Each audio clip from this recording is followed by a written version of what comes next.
Hi guys, my name's Nick Broughton and I am a Randomfish, and hit that subscribe button and let's all be Randomfishes together, shall we? So, recent years we've had some reboots, if you will, remakes of Disney's classics that Disney themselves have in fact made. They have sucked. These remakes are essentially attempting to be live-action remakes of their animated classics. Cinderella, Cinderella, Beauty and the Beast, Aladdin, Lion King. I'm not here to talk about those, because if I start talking about those, I will go on a tirade that will never end. And to be honest, most of my thoughts of all of the remakes can be summed up in in a different video from a very special live version of the Nostalgia Critic, Doug Walker, when he introduces the Lion King 2019 review by simply clapping and saying, "Total shit." That is how I feel about all of these remakes. Not in any disrespect to those people that do enjoy them, it's just they're not for me. But anyway, I digress. Those are what's happening now. Back about a decade or so ago, there was a another set of attempts, not remakes per se, but modern retellings, I guess is the best way of putting them, of two that I know of anyway, specific fairy tales. The first one was Cinderella, in A Cinderella Story. This one, when used in a weird-ass way anyway, was a version done for teenagers starring Hilary Duff of Lizzie McGuire fame. Now, was it good? I can't say that, no. But that's primarily because I guess Hilary Duff just didn't speak to me as much in terms of that kind of era. I say this not only stating that I'm not a part of the demographic for Cinderella, I guess. I didn't really watch the Disney film growing up because I was more obsessed with the likes of Aladdin, Lion King, Hercules, and a bunch of other random ones. But Cinderella never really made it into that list. Not because I didn't find her compelling, but just because it just never grabbed me in the same way. So, with that being said, there is another one that kind of gripped me in that way, but it wasn't as much, and that film was Snow White. Now, bear in mind, I am talking about the Disney animated version. And that version did really hit home for me, for a lot of reasons. And mainly because I found the villain so bloody terrifying. And I also learned very quickly through the dwarves about really just accepting everyone for who they really were. I mean, quite frankly, if those dwarves had had anything else into them apart from complete and utter understanding and patience, they wouldn't have lived with either Grumpy or Dopey for very long. The others, a little bit more endearing. Dopey, just a lot of that.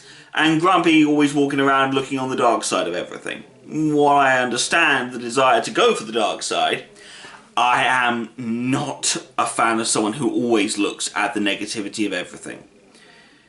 And that's really what Snow White taught me. Acceptance for other people.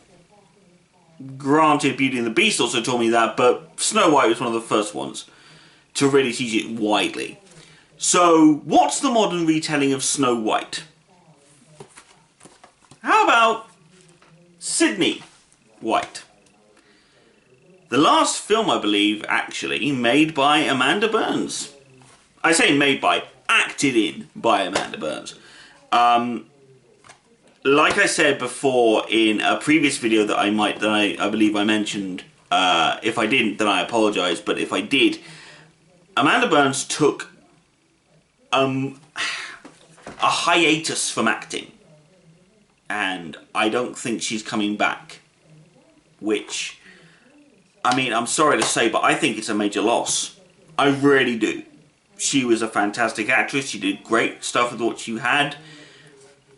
And she was a refreshing type of actor, a refreshing type of character, I guess. The way she played her roles and the roles that were written for her in her time were incredibly, I wouldn't say diverse, but filled a very interesting niche. That being the role of the girl who very much not only rolled with everything, but was also a lot more relaxed and a bit more, I don't want to say talk back like, but because a lot of girls did that in the 2000s and in the time periods in which she made movies.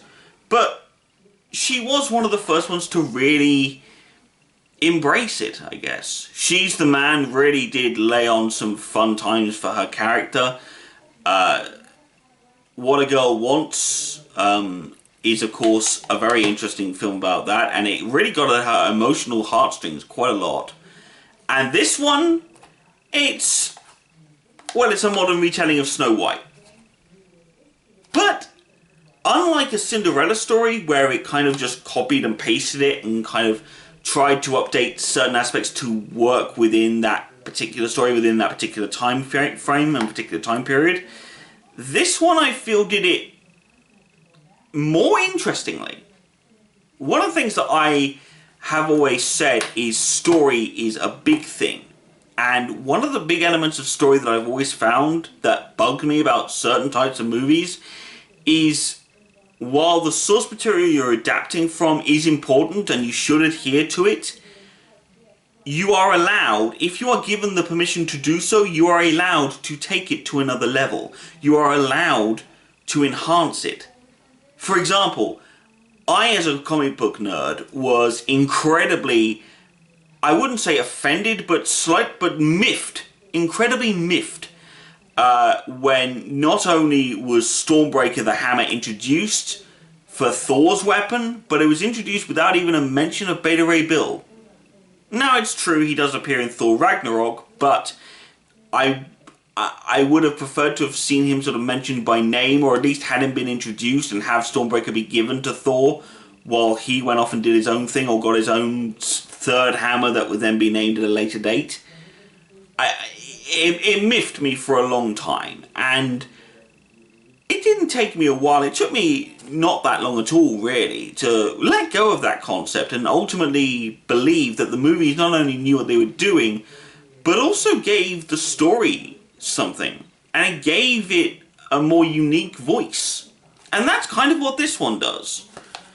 In this film, Sydney White, obviously the main character's name here, you see her on the cover, right here, it's awesome.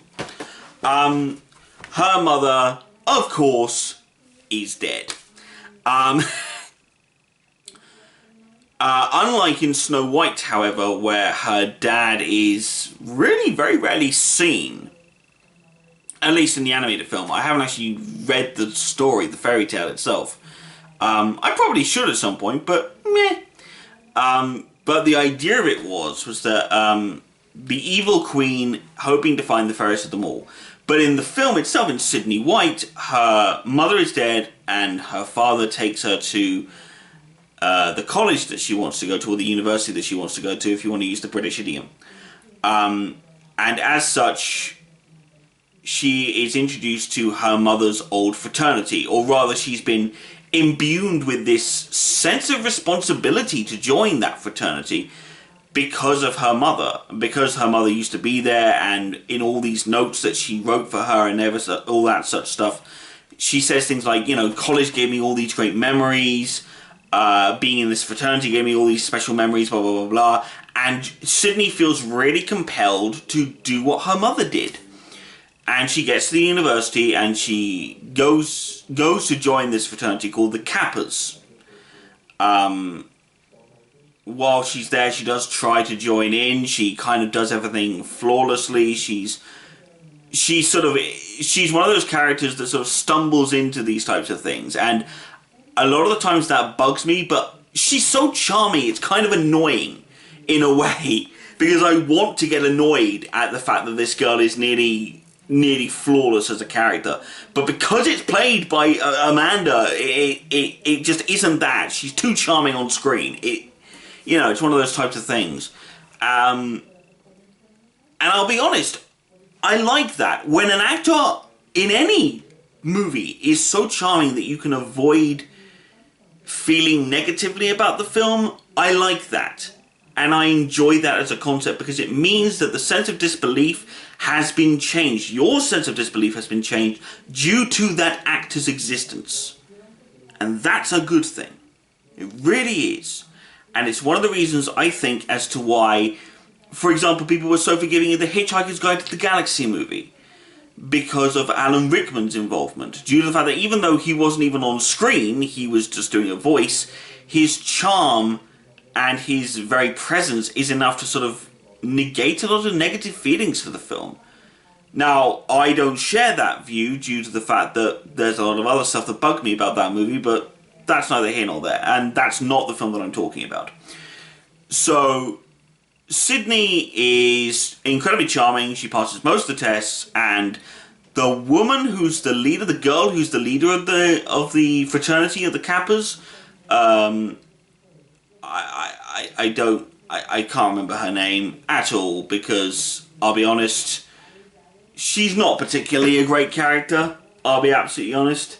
And it's interesting because there's not even, you don't even get her name on here or anything of that site whatsoever. It's kind of interesting.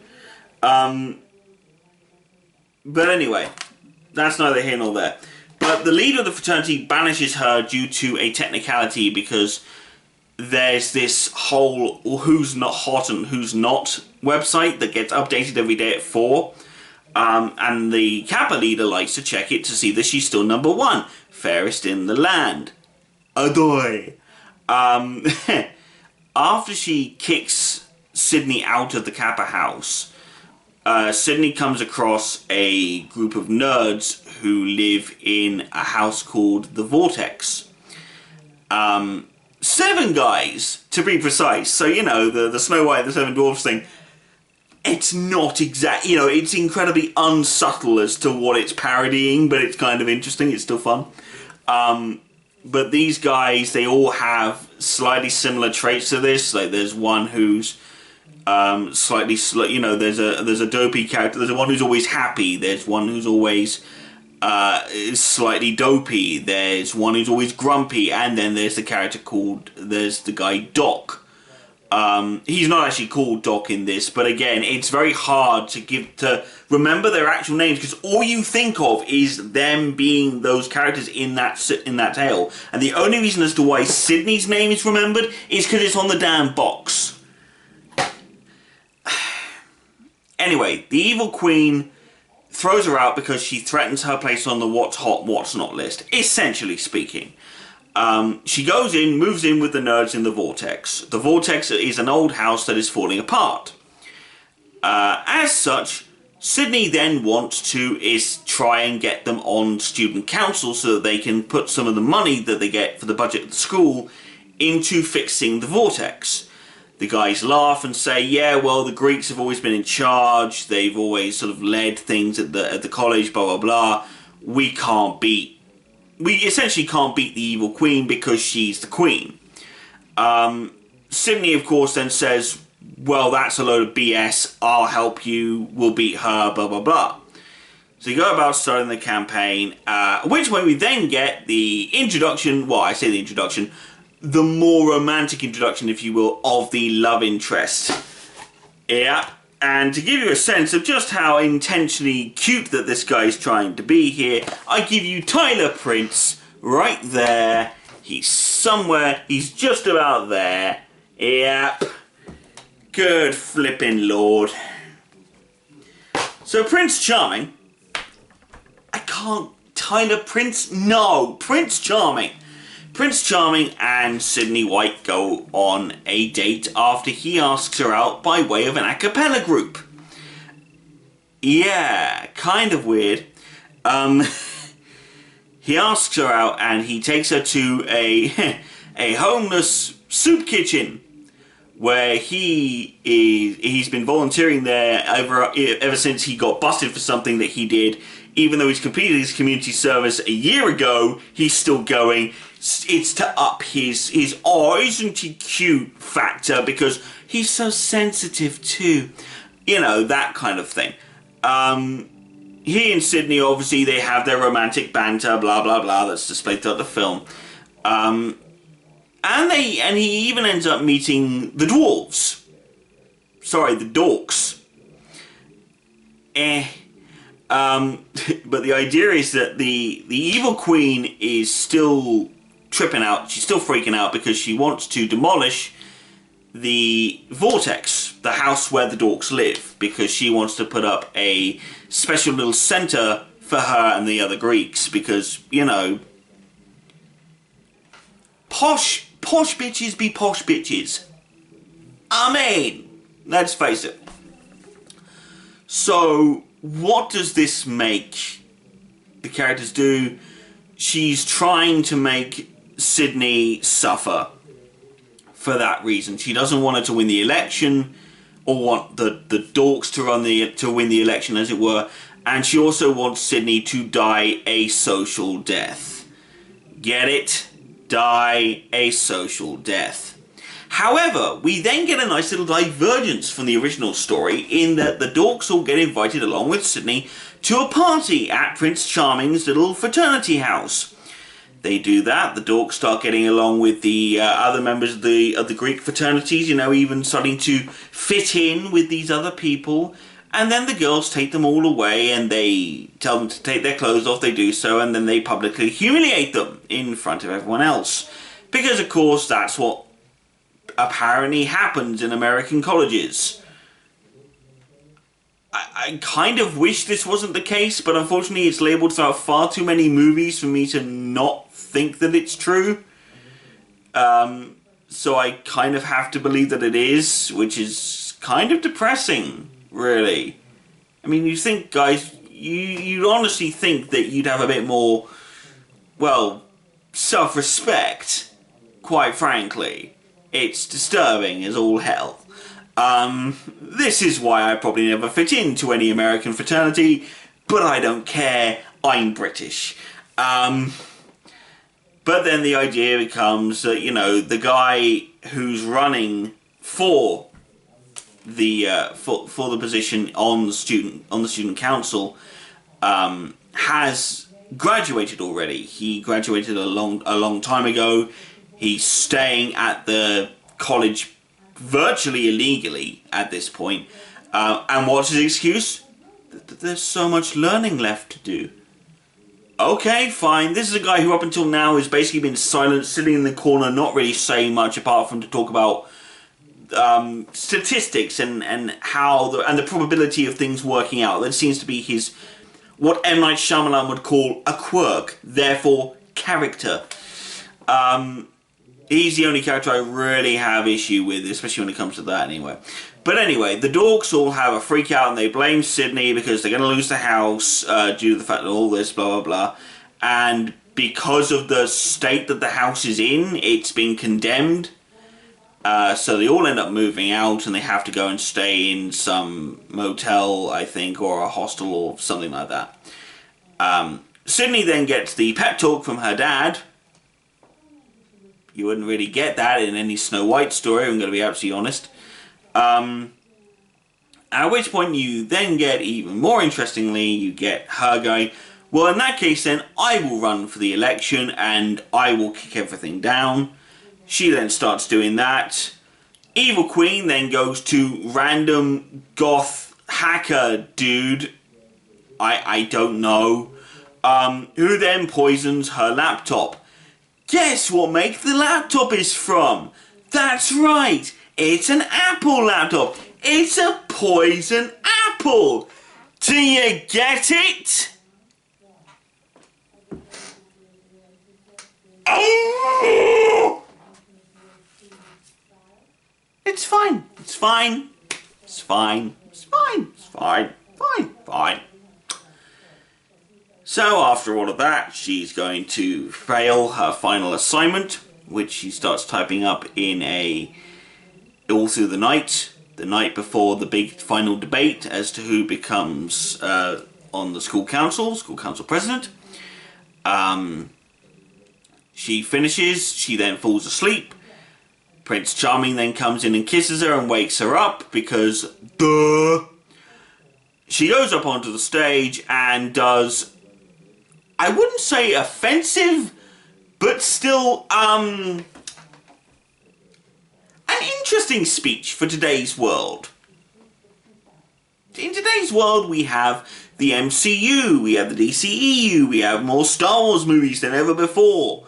We have, you know, CW shows based off of superheroes. We have all sorts of these things all cropping up all over the place. And this film's final debate, her character's final speech in that debate, is to do the line of, "We're all dorks. I do this, therefore I am a dork." And I sit back and I watch it now and I think, wow, all the poignancy has kind of been taken out of that now, because pretty much everyone now is claiming to be a dork. This whole thing has kind of gone sideways.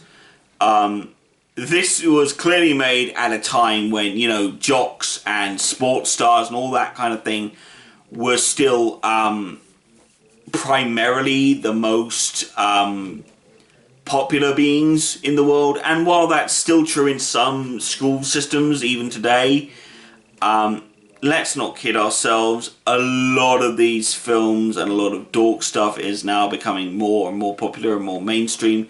Therefore, nerds and dorks are becoming more mainstream than ever.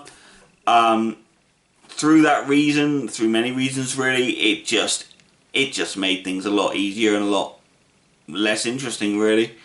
So that's where a lot of it comes from. And they win. Well, yeah, the dorks all win. Student council. Vortex gets repaired. The evil queen then gets stripped of her badge belonging to the Kappas. This is what they all have little badges on them. So when they disband, they have to take the badge away from them, take the pin away from them. And she does this scream when all the other Kappas walk away and say, "You're done, you're not in our fraternity anymore, go away." And they start walking off, all having a giggle, all being, you know, we're blonde and perfect, yay! And they walk away doing that. I know it's not really what they're saying, but they're basically all blondes in that, and it's kind of hard not to think the whole we're all blondes in this, therefore we're all perfect, oh my god, kind of mentality. But the idea is that after they start walking away, the evil queen has done this thing now where whenever something really bad happens, she does her soothing words, where she goes to various makes or fashion designers. I think it's something I think it's Gucci, Chanel, maybe a couple of others. I'm not sure. The only reason why I remember those two is that those are the ones she says, mainly because she does screaming. And she does this scream at the end when they've all abandoned her, when they've all walked away. She starts screaming, and she's having like a real a tantrum scream that you see like 3-year-olds pulling. And she does the scream and she stomps off, but the scream, it sounds so eerily familiar to when the evil queen's trying to pull the stick to make the boulder fly down and kill all the dwarves, and the lightning strikes and she falls off, and she's screaming as she falls off. It sounds like that.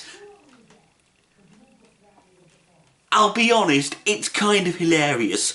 Although I do wish he had fallen off a cliff as well, but hey, that's just me. But anyway, the blonde bitch queen is defeated. The Vortex is remade. The dorks have all found, not all found, but a couple of them have found some girls to sleep with.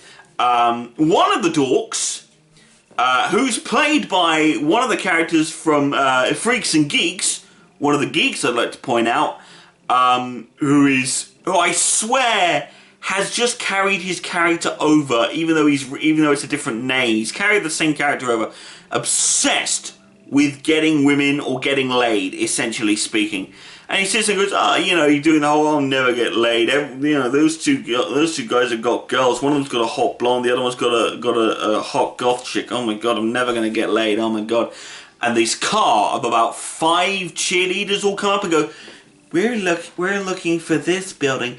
Can you help us? And he goes, I will be your guide. give me a minute. And he goes off, and you never hear anything else again. Which leads me to believe one of two things. Either one, this guy has really been playing his cards close to his chest and is in fact a serial killer, which would explain why we never see them again. You know, even though the movie's very close to the end, I swear he went off in the car with them and the thing he brought was a chainsaw or an axe or something. Or, number two, which is the more realistic one of those two, is that he did in fact get laid.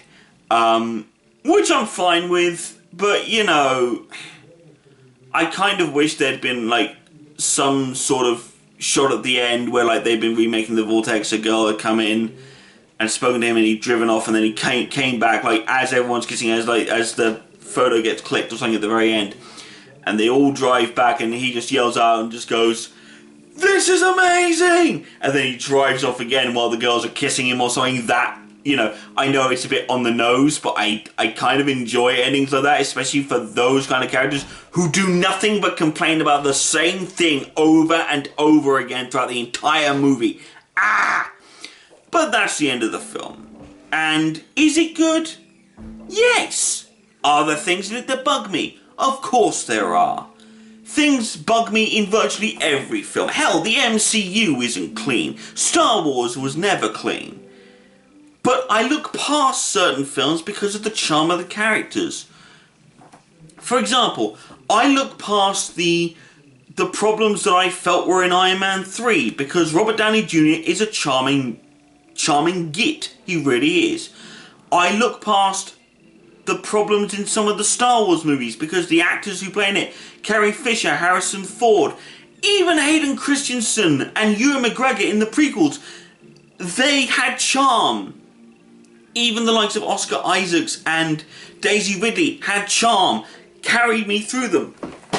In this movie, she has charm.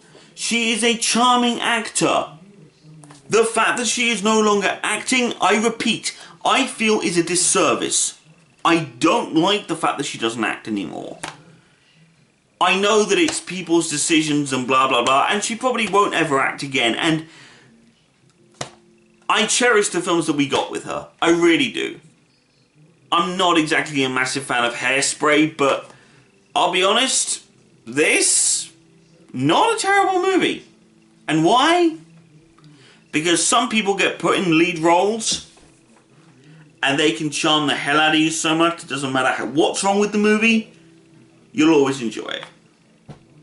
Check it out for yourself. Find it somewhere on streaming services, buy it on Amazon or wherever you get your DVDs from. But as far as that's concerned, Randomfish out.